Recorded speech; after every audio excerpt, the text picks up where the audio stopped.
for the Keeping All Students Safe Act that is now has been reintroduced.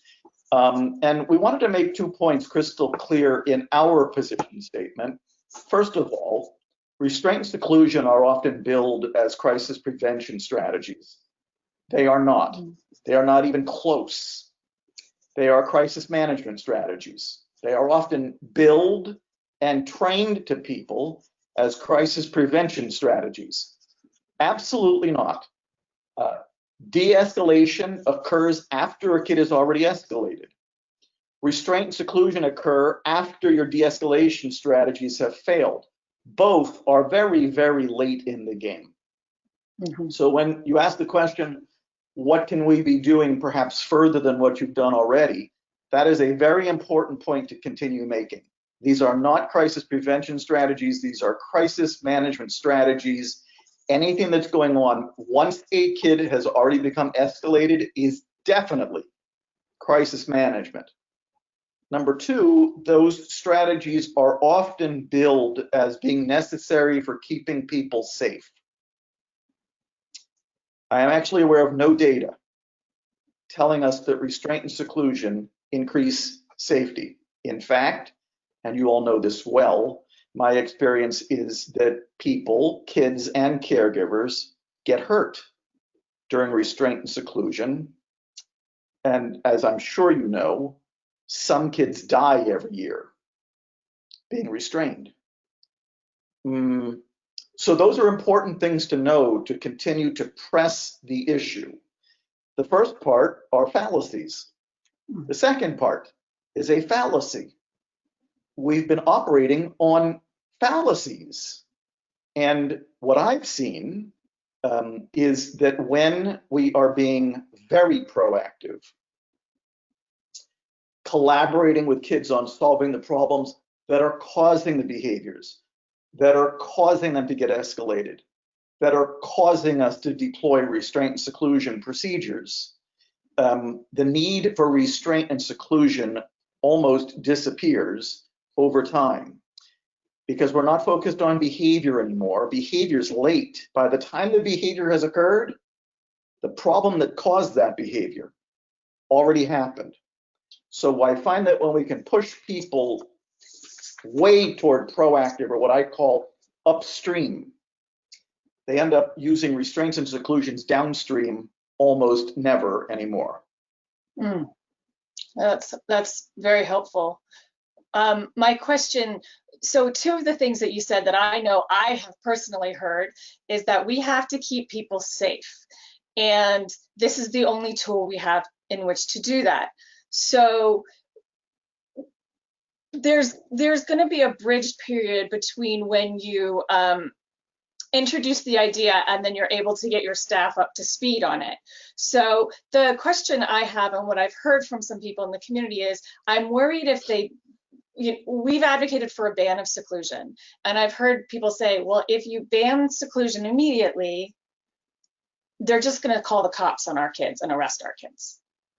And so that's been one of the things I've heard from people saying, we don't want to get rid of seclusion because if we get rid of seclusion, they might put our kids in the legal system. And I think it's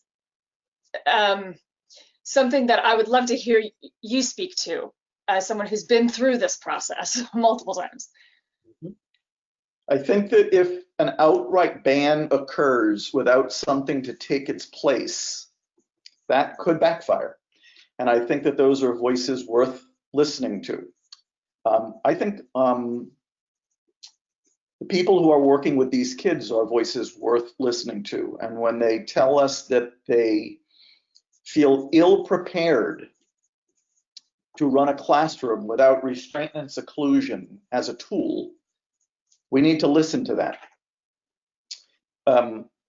So outright ban right from the word go, without teaching people what to do instead, not too sure about that.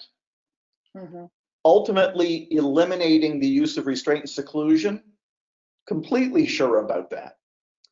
So that's really what needs to be figured out. I like starting with training with the ultimate goal of eliminating. I like So to when get so, that order correct. so if I someone think is, that the goal is to, sorry. go ahead, sorry. I was going to say, so if the goal is, so this is something that we in policy are trying to figure out, right? So if the goal is to eliminate it, but you're writing a policy, the fear is if you don't get the policy instituted in that window is not going to come up again for, it could be decades. So the question is, we have this window, and basically we have Friday to make our piece set. And the fear is if we don't get that ban right now across the board, we might never get this opportunity again. So is there a way to write in policy that it will be phased out by X amount of time? And what is a reasonable amount of time to put on that? Absolutely. And I would go for a relatively short timeline, but you can write into policy a timeline. Mm-hmm. You can write into policy timelines for dramatic reductions in restraint and seclusion. Mm-hmm. So 50% reduction before X amount of time, right? And by the way, what I've seen is that you can get a 50% reduction just by saying you don't want to restrain and seclude anymore, just by making that commitment, right?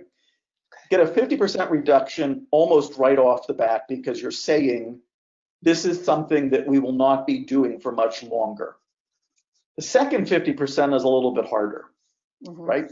Because the second 50% requires that people be trained differently, that people be trained from going from predominantly being reactive to predominantly being proactive, primarily being unilateral and punitive to primarily being collaborative.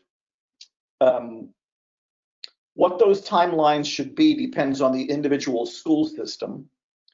But I think what you're looking for up front is a commitment to certain percentage reductions over certain periods of time, ultimately culminating in elimination. All of that can be written into policy without necessarily saying that on December 17th, there is a ban on practices with people having no idea what to do instead and potentially suffering a backlash in one form or another, right? So that's how I would talk about policy. That's how I've seen people do policy. Mm-hmm. Dramatic mm-hmm. reduction would be quite a victory. Ultimate elimination would be quite a victory. That's the goal. Well, we've got to think about what it's going to take to get there. And an immediate ban may not actually be the best way to get there. Commitment, timelines, benchmarks, I think those things can be achieved in policy. Okay, I think that's a really helpful discussion to have right now, especially with this issue coming up for a vote very, very soon. I appreciate you going into that in more detail very much. I think, yeah, I was going to say, Michelle, I think it's time to take some questions from the floor. Absolutely. Well, one question, and I think that without knowing the ins and outs of Fairfax County Schools in depth, I don't know that we can get an answer on this one. But when you said keeping that transition window relatively short, how short is relatively short? You're right. Hard question to answer without intimately knowing what you're dealing with. If I had somewhat more intimate knowledge of what you were dealing with, I would give you an answer. As I said, I think you can get 50% reduction in restraint and seclusion just by declaring that you are going to try very hard not to do it anymore. Just by making it clear, these are practices we no longer support. Watch those rates drop. That's a very powerful message, by the way. But that's very different than saying we are banning it. You are saying our ultimate goal is to eliminate it. Do I think you can make a tremendous dent in the number of restraints and seclusions? And you know, pandemic years are funky, so it's in some respects In some respects, pandemic years are better because the kids are not around as much, and therefore the opportunity to restrain and seclude them is reduced. That's an upside. The downside is that sometimes staff are a little bit less available. But it feels to me like, all things considered, this would be a very good 7 months, December through June, to get people very much up to speed on collaborative and proactive solutions, different assessment methodology, identifying problems that are causing the behaviors, not the behaviors themselves. That's huge. That alone helps us be significantly more proactive. That alone gives us something to work on besides the behavior that's being caused by the problems. That's a huge step, right? Now, do I think anybody who's restraining and secluding kids in Fairfax County Public Schools right now can learn how to do the assessment tool in the next 2 to 3 months? Slam dunk. The part that's a little harder and takes a little bit more time is learning how to solve those problems collaboratively and proactively with kids. But I'm ready. And Fairfax County Public Schools, who I communicate with, knows I'm ready. So we're ready to make this happen. And by the way, if you can do it in Fairfax County, Virginia, and I know that Fairfax County, Virginia is unique in some ways and not so different in other ways, if we can show that it can be done rapidly, without teachers feeling unsafe, without an increase in unsafe episodes, we will have done something that the entire country can model. And by the way, it's worth making the point, there are lots of classrooms, special ed classrooms, with very complex, difficult students that are not restraining and secluding kids right now. So the commitment part is huge. The how we're going to get there part is important, but believe it or not, in some ways, secondary. Make the commitment, you'll get there. I am so delighted that we have so many administrators from FCPS listening to you this evening. Me too. Taking a look at some of the other questions that have come in, can you name any programs that you think are counterproductive for moving towards eliminating restraint and seclusion? Because I know that we at SEPTA are big fans of CPS, but what would you say would be counterproductive?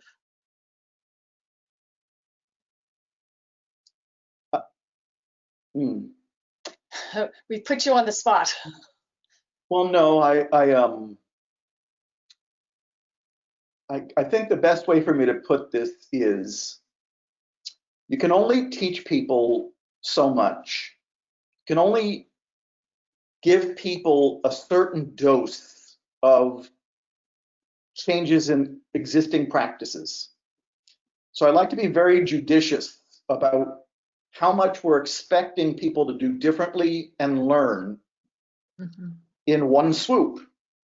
So my quick answer to that question is, I don't really want to spend time teaching people on what to do in the heat of the moment. I don't want to teach people how to manage crises. First of all, they already know. And maybe there are ways to manage crises that are better than others, that are less traumatizing than others. My whole goal is to get people to be so proactive and to focus on problems instead of behaviors that I honestly don't think they're going to need crisis management strategies for much longer once they know how to do that stuff. So I want to focus on assessment. Let's assess problems that are causing behaviors, not the behaviors themselves. Why waste time assessing behaviors? We already know what the kids' behaviors are. We don't need to spend valuable assessment time doing that. We need the information that's been missing. What expectations is this kid having difficulty meeting that are causing the behaviors that are causing us to de-escalate and restrain and seclude, right? So that's once again pushing it way upstream. That's a major priority. We need people to know how to do that. right? And we need people to know how to solve problems collaboratively and proactively with kids. They've got to know how to do those two things, right? Along the way, and this has come up recently because I consult to some schools in Maine. So this came up, today's Monday. This came up today and it came up last week. We need to make sure that we adults are aware that it's our expectations that we are placing on these kids that they're having difficulty meeting that are causing those behaviors, that are causing us to restrain and seclude kids. So if we're really focused on being proactive, we have to give very serious thought to our expectations.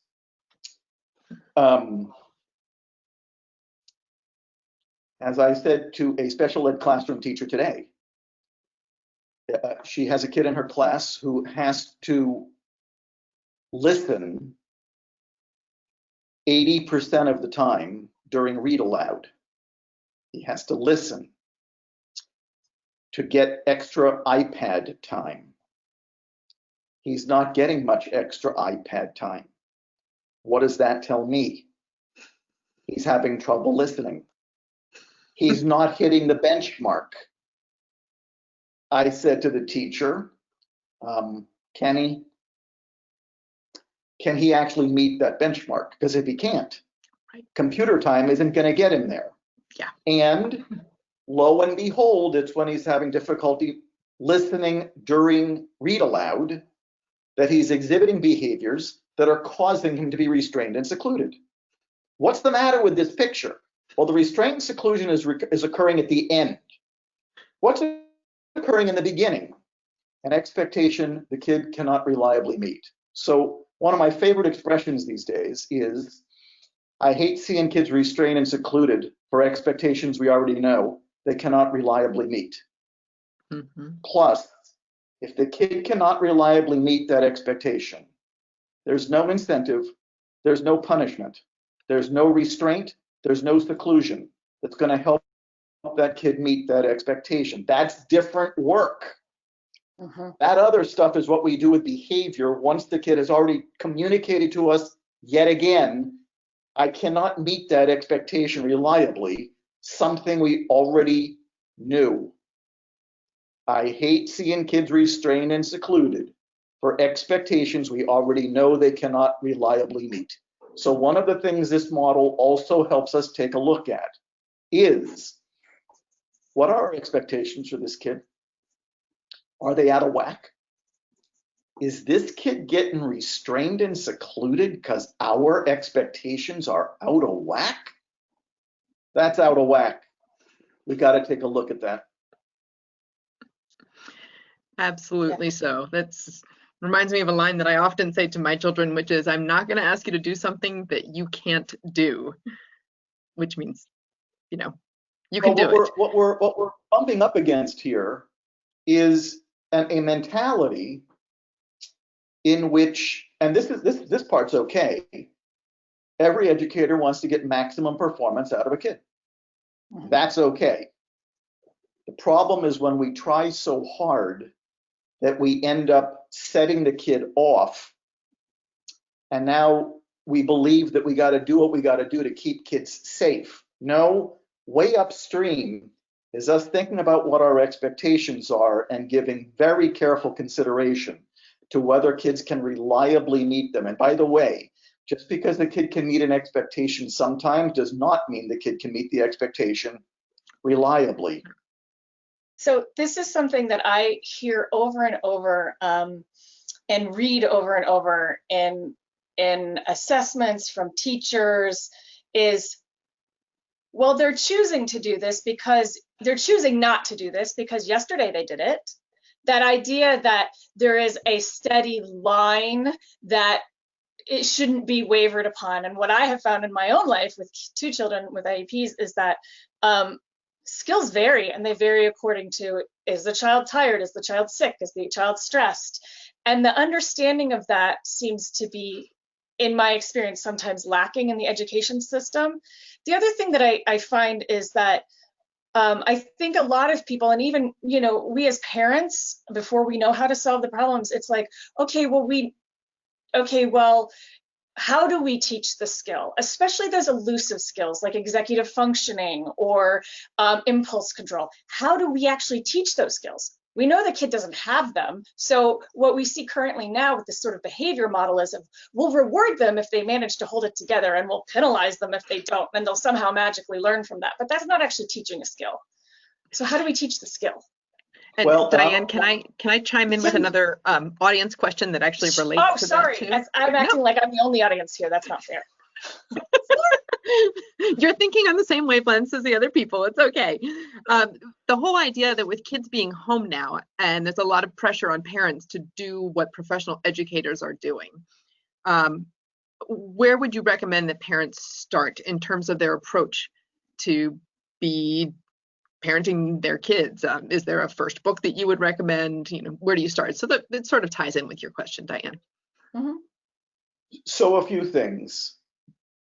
I think that saying that a kid only meets the expectation when the kid wants to is simply proof that we don't yet understand why the kid is able to meet the expectations sometimes and not others. Mm. That's all it proves. It's sort of the knee-jerk standard explanation. He could do it if he wanted to. Mm-hmm. He could do it if he wanted to. Why wouldn't he want to? In the CPS model, we operate on an important mentality, an important mantra. Kids do well if they can. If the kid could do well, the kid would do well. Everything is set up for the kid to want to do well, right? Doing poorly actually isn't fun. And since I've worked with kids in prisons, I know what the end result of doing poorly is. When I first started working in prisons, there was this belief that kids wanted to be there. Same sort of mentality, right? No one wants to be there. No one wants to be there. They want to be here because they get 3 square meals a day. The food is terrible. No one wants to be in prison. No one's doing poorly because they're getting their jollies that way. So those types of explanations simply tell us we actually don't yet understand why there is variability in this kid's ability to meet this expectation. I'll tell you who would be a very good source of information on that, and this is the collaborative piece. The kid. Truth is, in the CPS model, the kid is your best source of information for what's making it difficult to meet a particular expectation, reliably or ever. The last part of the question, and you may need to remind me, we're already way past my bedtime. You may need to remind me what the middle part of the question was that I think Diane was expressing. You know, Lives in the Balance recently completed a survey of parents parenting during the pandemic. Mm. And we got a lot of jarring information.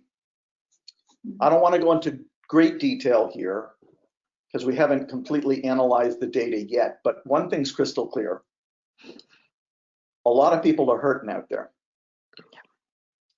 Parents are suffering.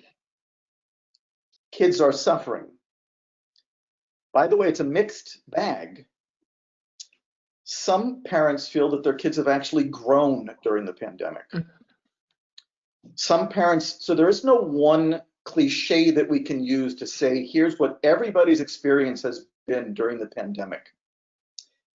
Clearly, many parents feel that their kids have regressed dramatically academically during the pandemic. But it's a mixed bag. So we don't want to say anything is true of everybody. I think it is really hard for a parent to become a professional educator overnight while simultaneously being a parent, while simultaneously getting no break from your kids, while simultaneously potentially worrying about employment, finances. That's a tall mountain to climb. So my inclination is to say to parents, first of all, my advice during a pandemic is no different than my advice outside of a pandemic. Don't go punitive. Don't go unilateral. Still want to make a list of the expectations your kid is having difficulty reliably meeting, and you still want to work with your kids to solve those problems. But I also feel it's important to give parents permission to ease up a little bit. Mhm. I think that by next school year, if everything I'm reading pans out, next year should be a pretty regular school year. And academically, I think the kids are going to be okay. Mhm. I think that the kids will recover. I think that we will make up for lost ground. Mhm. I don't think parents should drive themselves crazy trying to make sure their kids keep up, with the expense being the mental health of parents or kids. Do your best, but you aren't a professional educator. You aren't getting a break. You've got other stuff going on that you've got to worry about too.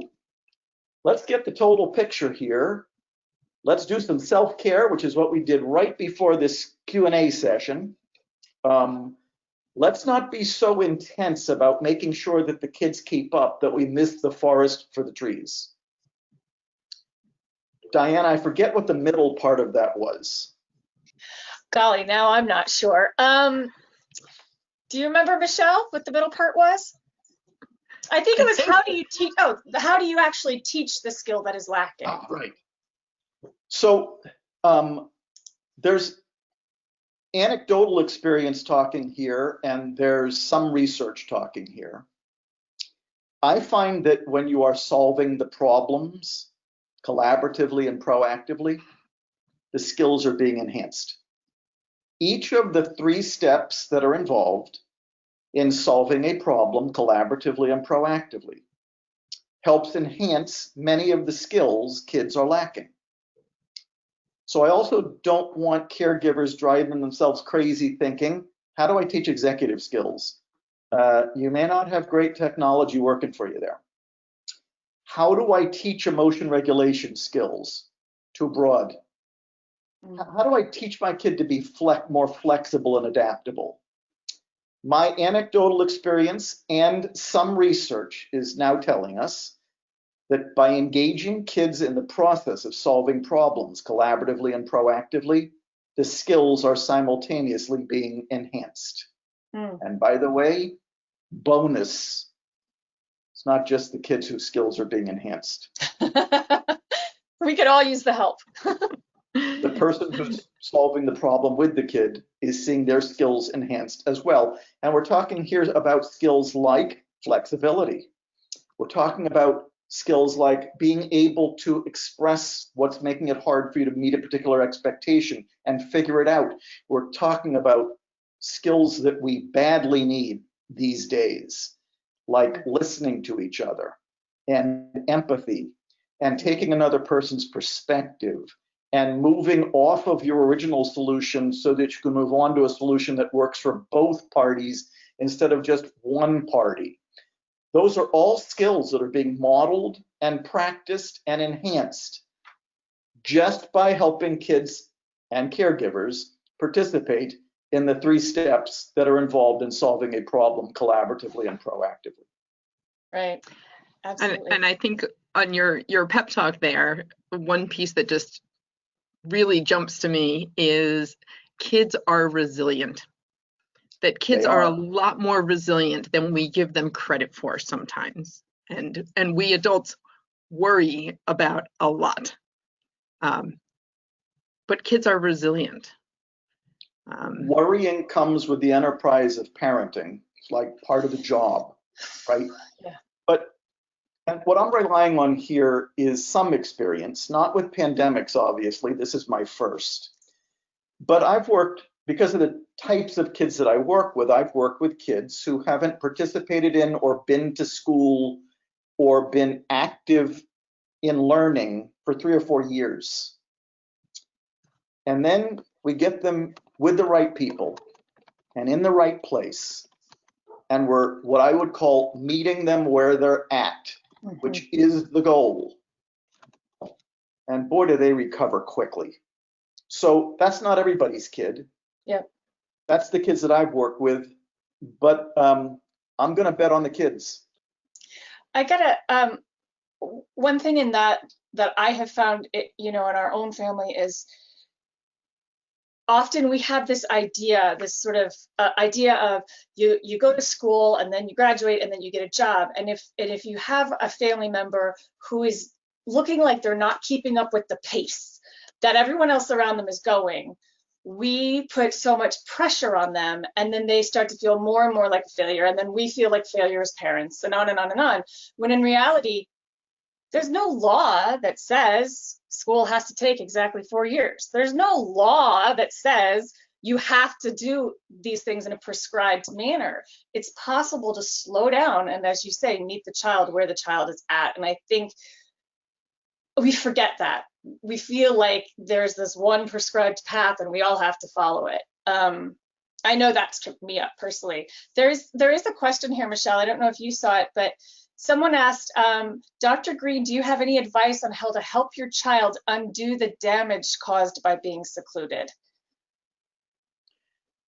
Believe it or not, my first response to that is, don't assume that your child. So this is not pandemic seclusion. No, this is restraint and seclusion. Sorry, seclusion. Jumping back to the serious topic of that.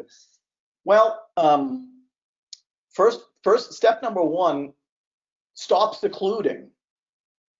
When you want a kid to recover from trauma, they have to stop being traumatized, right? And I've occasionally referred to restraint and seclusion, given that a lot of the kids who are being restrained and secluded, a lot of the kids in our special education classrooms do have trauma histories. And no caregiver would want to be characterized as doing this, but I've sometimes called it re-traumatizing the already traumatized, right? So we don't want to do that. So step number one is stop. We've got to stop doing it. Step number two is let's start listening to what this kid's experience has been. Listening, I have often said, is the most powerful form of empathy, the purest form of empathy. Listening, not statements like, not that these are terrible, but not statements like, oh, that must be very hard for you. I've watched people say, oh, that must be very hard for you. I've seen people say that who are incredibly unempathic, and kids get that, right? Listening, pure, true listening to what the kid's experience has been. If you can reassure the kid that we're going to bend over backwards to make sure that it never happens to you again. How do you make sure that it never happens to the kid again? By identifying the problems that are causing the behaviors that caused it to happen in the first place, and by engaging the kid in the process of solving those problems collaboratively and proactively, which, by the way, involves a great deal of listening. But when you are involving kids in solving the problems that affect their lives, the collaborative piece is very empowering to kids, because they now feel that they are a very active part of the process in solving those problems. And by the way, kids, many of them get it, right? When we say to them, we were laying hands on you because of your behavior, but we now know that your behavior was being caused when you were having difficulty meeting certain expectations, and now we're going to collaborate with you on solving those problems. Boy, I'm having trouble thinking of any downside. The kid feels empowered, the relationship improves, the communication improves. We're finally focused on what we should have been focused on in the first place, problems, not the behaviors that are being caused by those problems. And best of all, the problems are being solved. I would call that recovering from trauma. I would call that healing from being secluded. Yeah. What about, and we have to wrap up, but I do have one quick question about this. You know, a lot of children who are restrained in seclusion have communication delays, disorders, apraxia. For students who are nonverbal or minimally verbal or have an extreme difficulty communicating, how do we work with them to express themselves in a way that we can understand and absorb? The good news is that those kids are communicating. Mm-hmm. They may not be communicating through our preferred modality, which is the spoken word, but they are communicating. Right. And you know who's really good at figuring out ways to communicate with these kids? Speech and language pathologists. That first of all, they already know these kids are communicating, and secondly, they are highly skilled at communicating with kids by means that are not our preferred modality, the spoken word. Now, but by the way, you've just named my favorite population of kids because they test my skills, right? Doing Plan B verbally, I've done that 10,000 times at this point.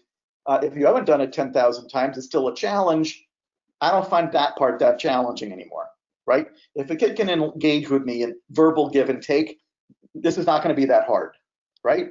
But give me one who's having trouble communicating, and now I've got to get creative. Now I've got to either use pictures or sign signals or assistive technology. Now I've got to think about ways in which this kid is already communicating and how I can help this kid communicate with me about the 3 things that are crucial to communicate about when you're solving a problem collaboratively. What are the kid's concerns? Does the kid understand our concerns? What might potential solutions be? But that can be done with kids who are completely nonverbal. That can be done with kids at very quote unquote low levels of functioning. Truth is, I don't see that much difference these days between kids who are completely nonverbal and those who are just struggling to express themselves verbally. The technology is actually fairly similar. Bottom line, we're going to have to find another way to communicate with the kid. Speech and language pathologists do that all the time. There's a lot we can learn from them, but these kids are communicating with us already. So maybe we can jump on that bandwagon and communicate with them in those ways. So yes. Yes. We do want to thank you for your time. We could go on with the questions we're receiving for hours. We would love to have you back. Hopefully we can get you back another time to continue these conversations. But we truly appreciate it. I'm so thrilled to have virtually met you. And I'm sure our audience is too. I want to give another shout out to Guy Stevens, who is the executive director and founder of the Alliance Against Seclusion and Restraint. Guy is a fantastic champion and a father, and I'm going to get emotional right now, but he made this happen, and this has been a great highlight of my life. So yay! Guy too, but you all have tremendous admiration for me. I'm anticipating that you will be successful. I know you've already made a dent, and I can't wait to see what you all can accomplish in Fairfax County together. Thank you so much. And for everybody who's still with us, in the handouts, there is a handout that is essentially what you can do now. So it has links to things like the legislation that's in Congress. It has links to what's coming up here locally in Fairfax County. We encourage everybody to make their voice heard, because together we absolutely can do this. No one of us can do it by ourselves. Absolutely. Thank you so much. Good night. Thank you. Good night. Thank you again. So I think on that note, Diane, unless there's anything else that you wanted to mention, I think we can wrap up for the evening feeling pretty hopeful for where we're headed. As everyone could tell by my fangirling, I was very excited this evening, and I think that was amazing. And I do want to just encourage everyone who's on the call to reach out. Please make your voice heard. speak on Friday. If at all possible, sign up for that. Check back. The link for sign up was not live as of 5 p.m. today, but hopefully it will be tomorrow. But just keep checking back, because the best way to make a difference is for us en masse to say, speak together as one voice. And if you have concerns or you don't think you can do the testimony and you need someone to give it for you, go ahead and email. You're welcome to email advocacy@fairfaxcountysepta.org. I'm happy to work with you, try to find someone to read your testimony for you, or help you with the wording. One thing to keep in mind is it's a 3 minutes and you get 3 minutes and cut off. So you want to time your piece, time your statement beforehand. But we appreciate everyone who came tonight. I'm thrilled that this was able to happen, and all the people behind the scenes making it happen. Jenna White at FCCPTA and PACT, thank you. And thank you, Michelle. And I'm going to say goodbye and let Michelle say goodbye. So thank you very much. And just again, to everybody who is still here, by joining us this evening, you have taken a tremendous first step. And I just wanted to say thank you to everybody out there. We have so many FCPS staff who are here, and we know you are working harder than you probably ever have in your lives. And the same thing goes for all of our parents. So just thank you to everybody for coming out tonight. Keep on keeping on. We're going to get there. We really appreciate you. Thank you. Have a good night.